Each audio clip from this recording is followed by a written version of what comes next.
Hmm? Oh, I'm sorry. That was the drunken opening from the very first Marville review. I'm really sorry about that. I just got confused. Why? Because Marville number 6, the last issue of Marville, is a recap of the series!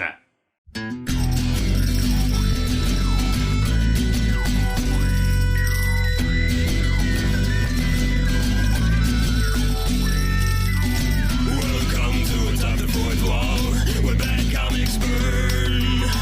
Linkara's gonna teach you all a lesson you won't learn. Brodsky, you're not the smartest. Life out, you're not an artist. Anyone who's had a bad comic published, it could be your turn. Linkara, he's a man punch, wears a pretty hat. Linkara, he has a magic gun. Where'd he purchase that? Linkara, coins, robots, Amazons and trucks. Linkara, this comic sucks. Linkara.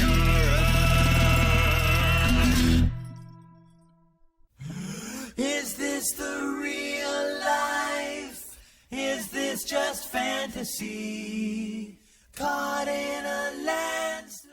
Like I said when this first began, every issue of Marville is worse than the one before it, and thus we have reached the final real issue, and it's bad. I'll explain what I mean by real issue later. But wait, don't turn off the video just yet, as if this is just a lazy bunch of panels and text copied and pasted from the previous 5 issues. Oh no, they actually bothered to draw new artwork for the recap and have a framing device for the recap. It's bad enough that we have to relive this insanity, but I can't even ignore it as if it was just an easy cash grab or something, because they actually had the indecency to put effort into it. It's Marville, so it's not very much effort, but still. A recap of the events of the previous Marville issues would be pretty pointless, because that's exactly what we're about to see. But if you need a recap of something, here's the recap of Battle for Bloodhaven. The government controls the city of Bloodhaven because they're idiots. The Atomic Knights are running around Bloodhaven with no clear end goal because they're idiots. The Secret Society of Supervillains send 2 teams of nuclear-themed characters into Bloodhaven because they're idiots. Firebrand is an idiot. So let's dig into Marville number 6 and be thankful that this is the last we'll ever have to see of this. The cover would have been fine if this had been a Wolverine comic that was about Wolverine accidentally having a camera glued to his face. The problem is that it is not, and Wolverine is not a prominent character in this comic. So yes, the cover is awful. Not that it would have been much better if this had been a Wolverine comic. I'd make a joke about me shoving my face in front of the camera, but I've already done that before. Please, do not run. Aren't my eyes comforting when they're up close like this? There is an alternate cover with red-haired cover lady swinging around in Spider-Man-themed lingerie. It's about as random as anything else in the story, so I guess that means it matches perfectly. And hell, at least that could be considered ultra softcore spank material, unless you're just that turned on by Wolverine's poorly rendered claws. Seriously, look at the angle of those things. It's hard enough to believe that he can fit claws in his arm, but they're not even exiting out in a reasonable manner. Toy Wolverine claws attached to the back of a kid's hand are more accurate. We open with the image of asteroids falling towards Earth. This is a good story. The previous 5 issues would suggest otherwise. It's Al talking to someone, specifically an editor. Yeah, Al is pitching Marville to a comic editor. Oh, how meta. What do you think of how meta that is, unused take of Phalos from last week's episode? What? But this really is good. See, asteroids are destroying the planet. That is a good thing for some reason. And I'm watching TV. Riveting. Teenager, right? Only teenagers watch TV.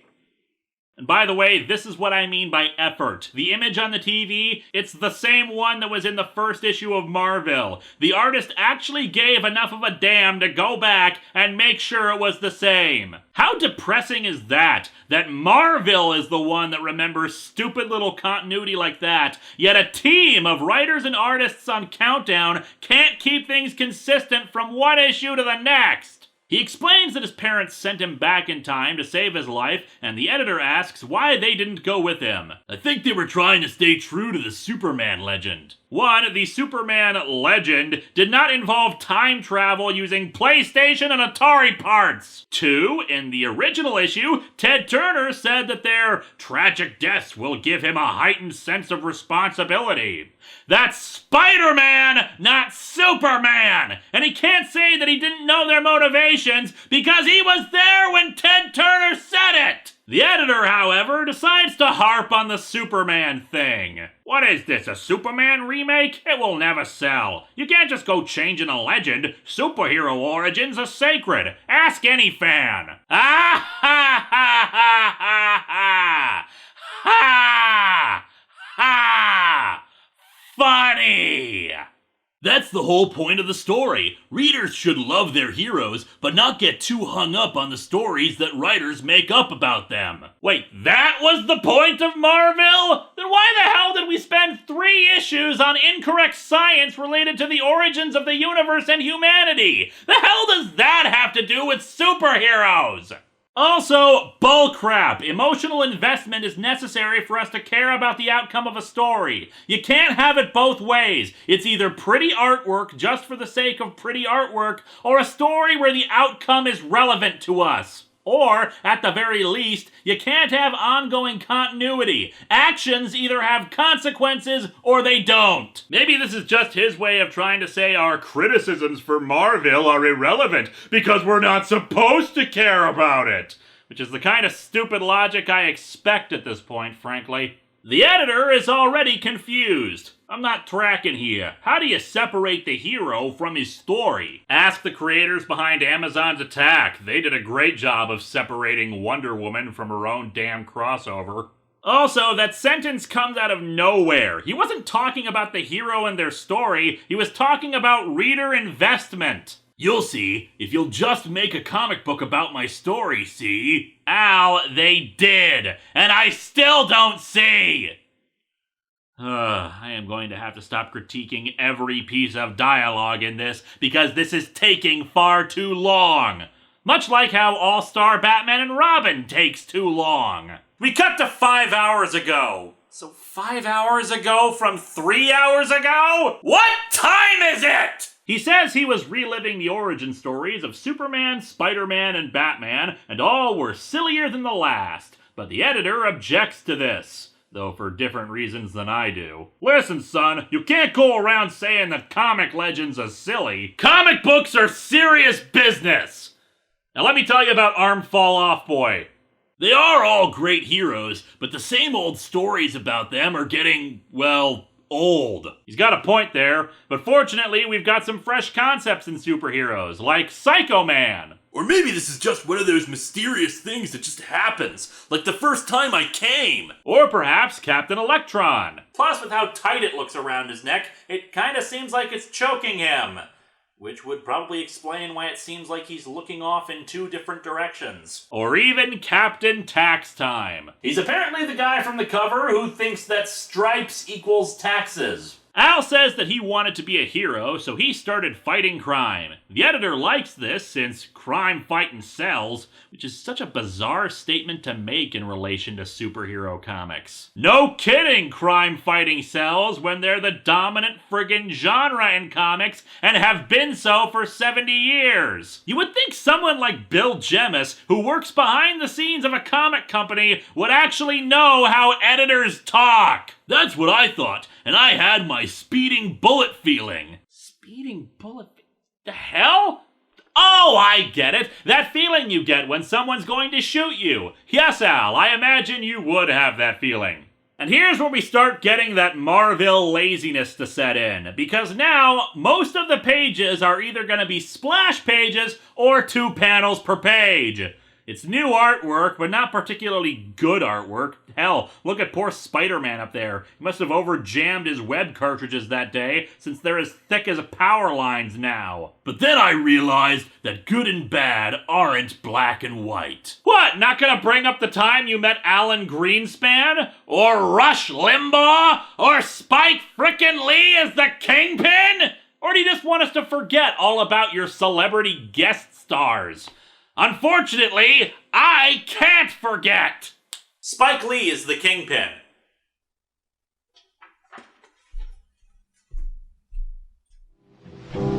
Forgetting you is a thing that I cannot do. Everybody knows that. The point is, good guys versus bad guys make for great comics. Man, even Bill Jemas realized that people get sick and tired of heroes fighting other heroes. But the main lesson I learned is that capturing criminals will not eliminate the causes of crime. Everybody knows that. Look, could you stop interrupting his pitch? The sooner he explains his stupid idea, the sooner you can tell him no, and we can end this. The point is that books about the social problems that cause crimes are for the reference section of your college library. Comics are about fighting bad guys, not about fighting unemployment. Wow, that's incredibly short-sighted and dickish, especially in light of all the highly successful comics of the last 30 years that had nothing to do with superheroes fighting crime. Asshole! Al is unperturbed by this and moves on to the events of issue 3. I wanted to learn the meaning of life, so I took the time machine all the way back to the beginning of time.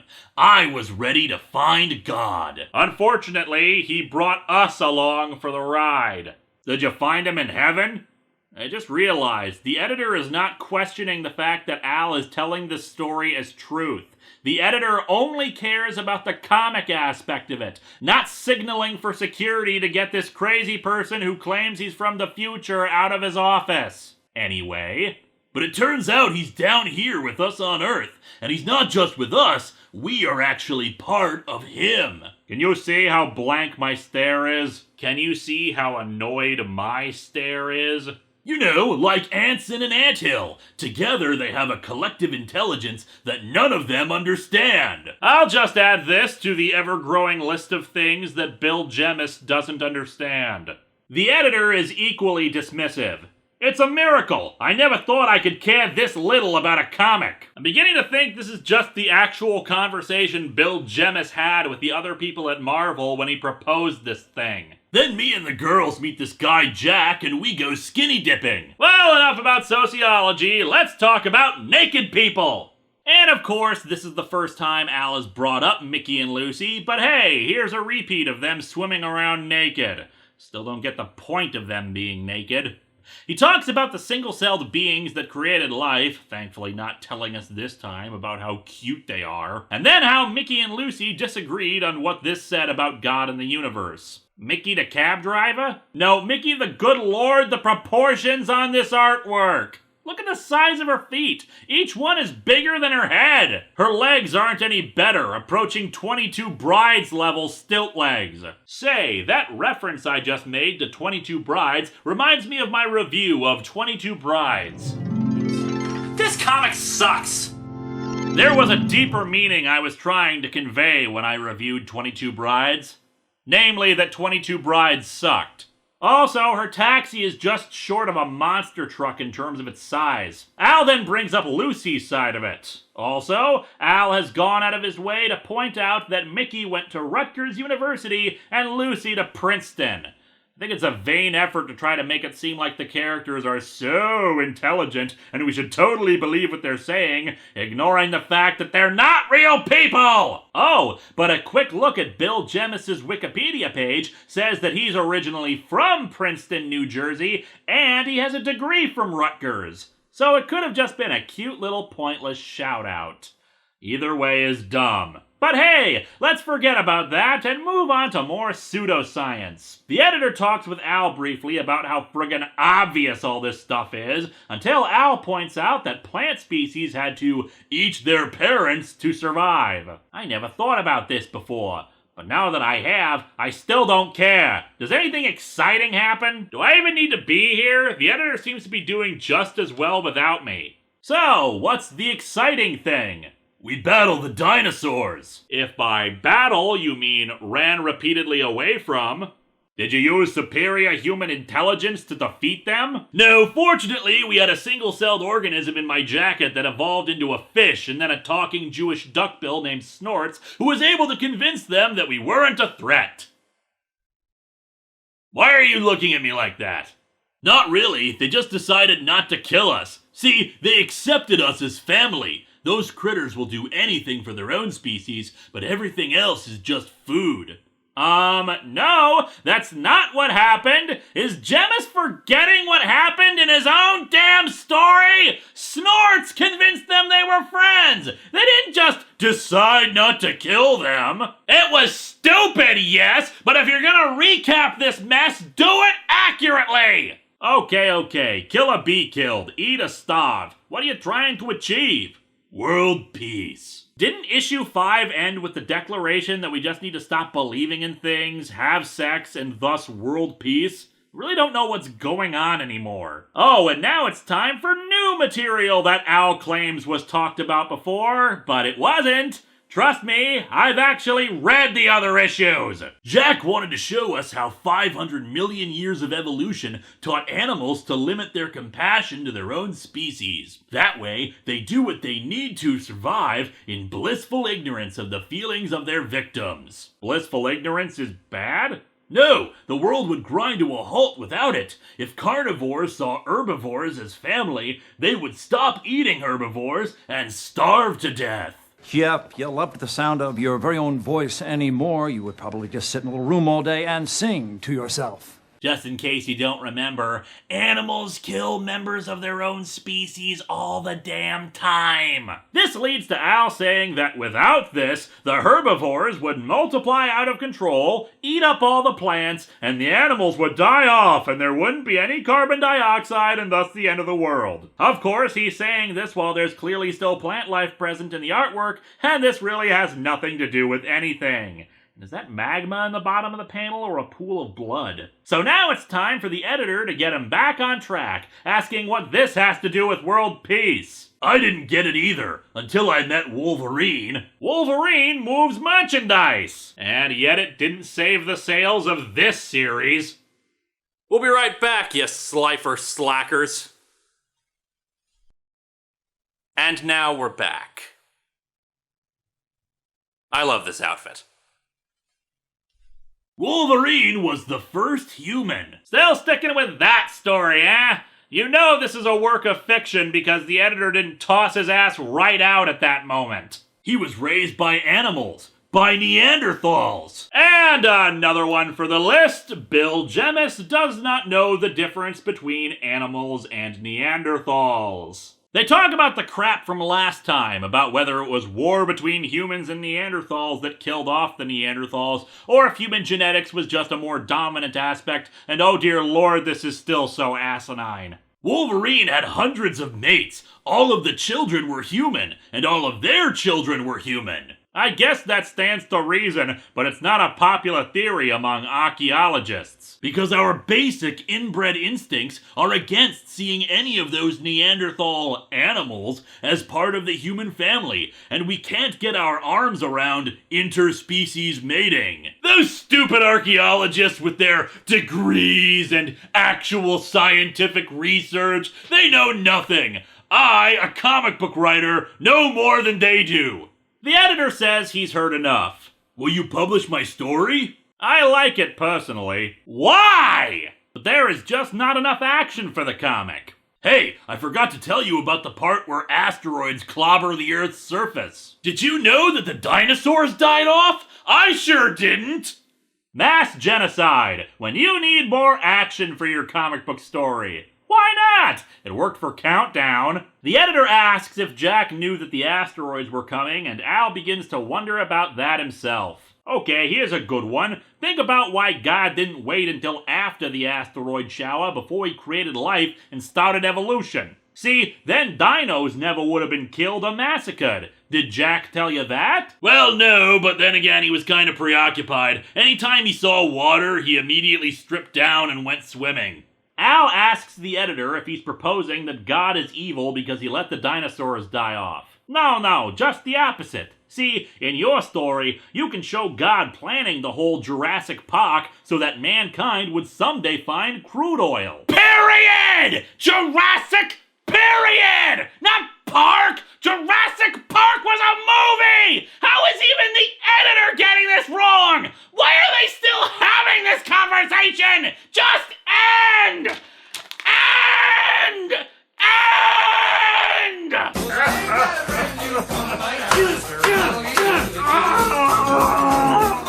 Why aren't you giving me fire powers? Pretty funny. Wow, Southland Tales is so deep. I ain't got 20 acres. I got 43. Now I ain't gotta beg you, come my nerves, or I'll give you the key. Come on now, let's get together. Why doesn't it work? Ah, that was relaxing.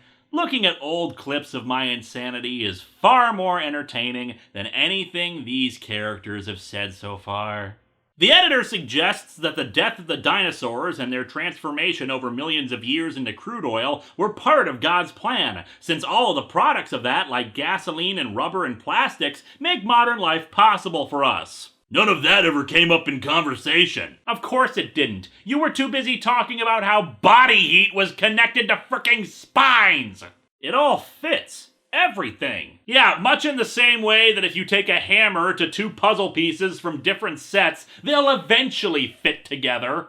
Those big BB-brained beasties couldn't have evolved into people, and yet they were perfectly capable of intelligent speech. As we saw! What is the point of this issue? Anyone who actually is still reading this would have read the previous issues and knows that it's blatantly contradicting itself. But the editor is just doing this so he can try to save the comic concept. I'm grasping for straws here, trying to find some kind of hook for your story. What about world peace? Story about world peace. I don't know. What do you think, Superman 4, The Quest for Peace review? We don't take kindly to logic in these here parts, boy. Now get back to watching Clark Kent act like an idiot. And now it's over to the discussion of war from the last issue. Jack showed us how wars started. Early wars were not about killing, they were more like a sporting event. Come on, we didn't like these scenes the first time. A few of the guys from each side would fight. Sure, that's probably historically accurate.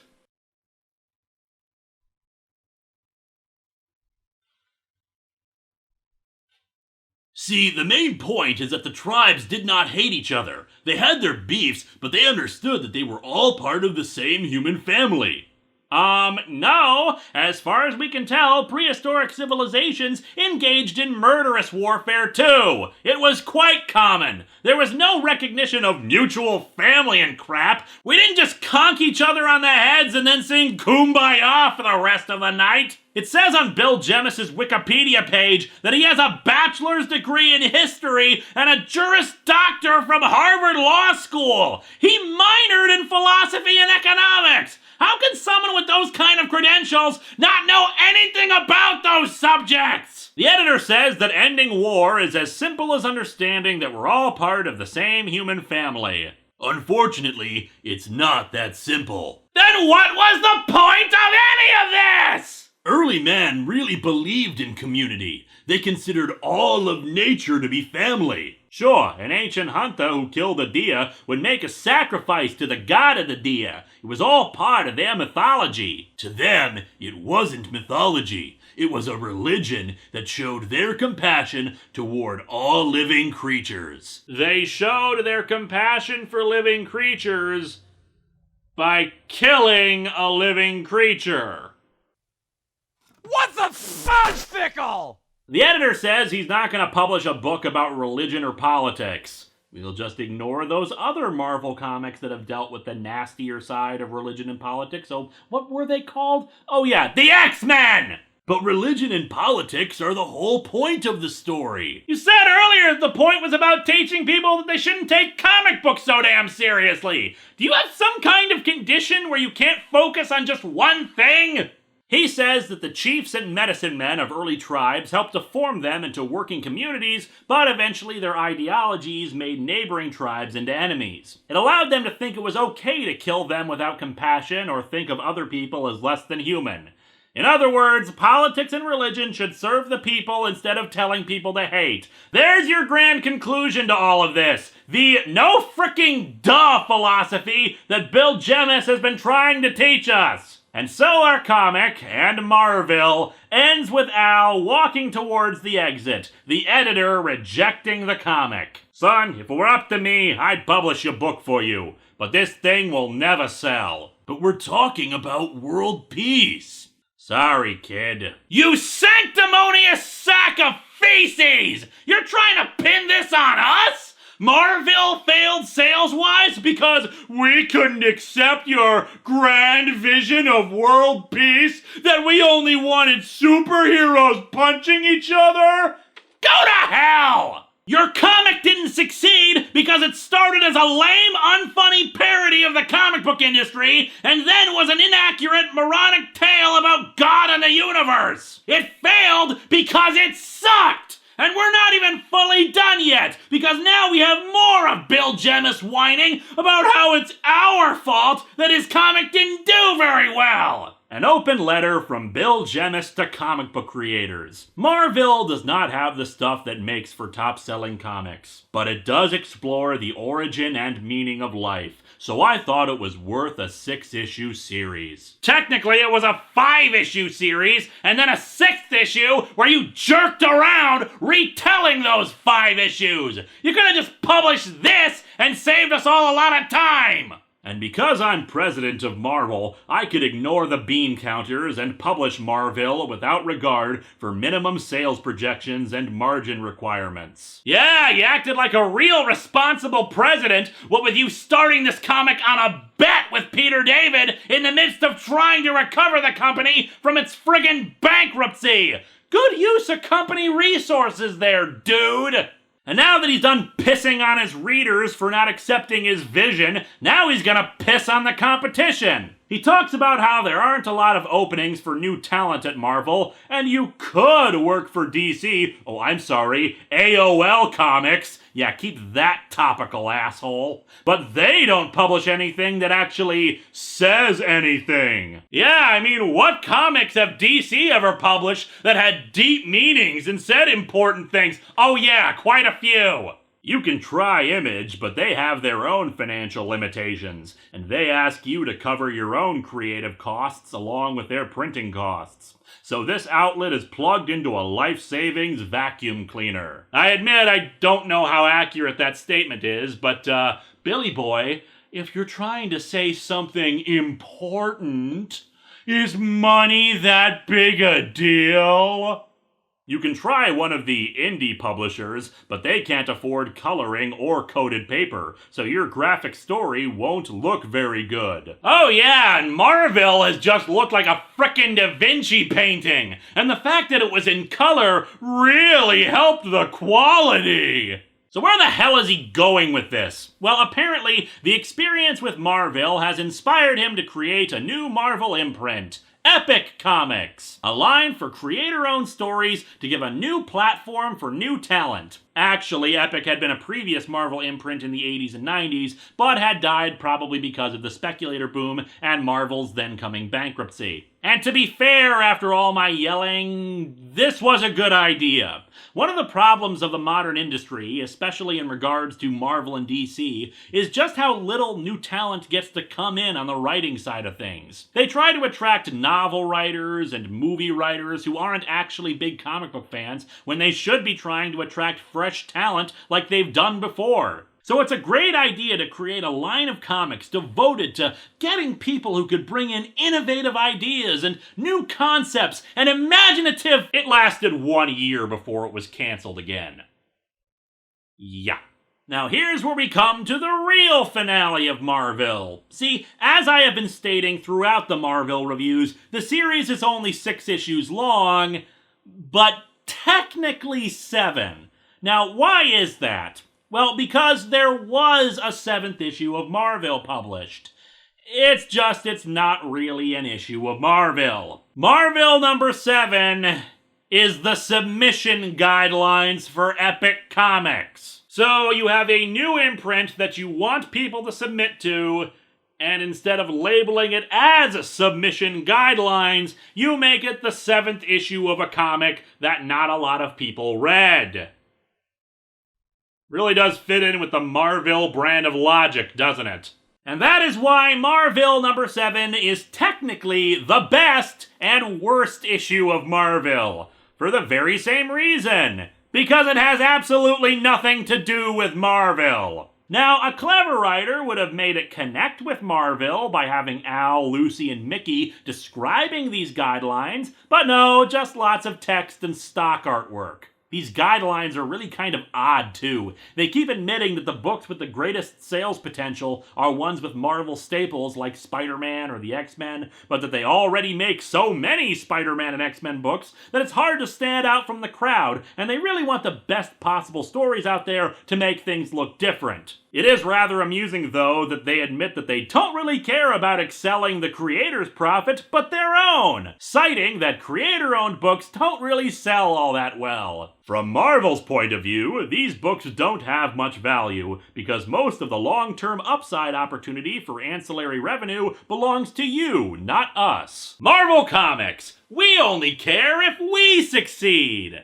Still, they encourage the creation of brand new characters outside of the established superhero families, as well as encouraging a look at other genres besides superheroes. They bring up the comic Alias, which I haven't read myself, but have heard really good things about, and how it's a detective story that fits in with the Marvel Universe, but is really not about superheroes. Also, annoying things. Back in the early 1990s, Marvel writers forgot Peter was supposed to stand for teen boys everywhere and made him do things torn from the pages of their own lives. He aged, he got married, he got boring. Then we all looked surprised when teens stopped reading Spider-Man books. Because teenagers never age and never get married.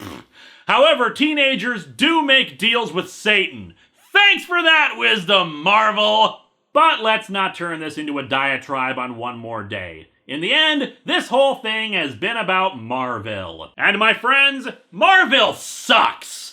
While I hesitate to call any comic the worst comic ever made, because there's always something out there that can reignite the rage, it's certainly up there. It is a vanity project that insults science, religion, comic creators, comic readers, and just general good taste. The writing is preachy and moronic. The artwork is inconsistent and poor, and often does not match what is actually happening. The characters are morons or mouthpieces, and often both. Its message is based on fabrications or delusions, and we will probably never see its like again. But we can say that in one regard, its message of world peace was somewhat accomplished. Because regardless of who you are, where you came from, or where you are going, we are all united together in common cause. Because nobody likes Marville.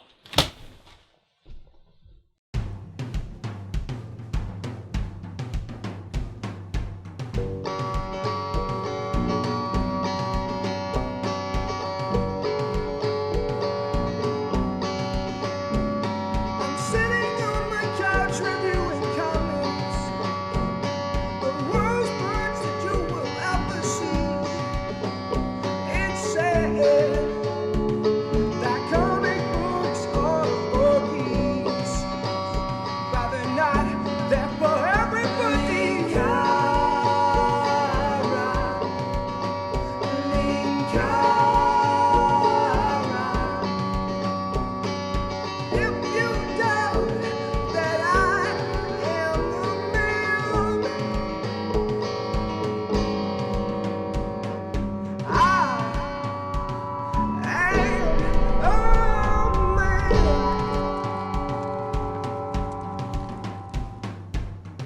Oh, going to MagFest, don't have time to burn all the issues, sorry. Oh, and yes, someday I am gonna review the most infamous of Epic Comics' lineup, Trouble.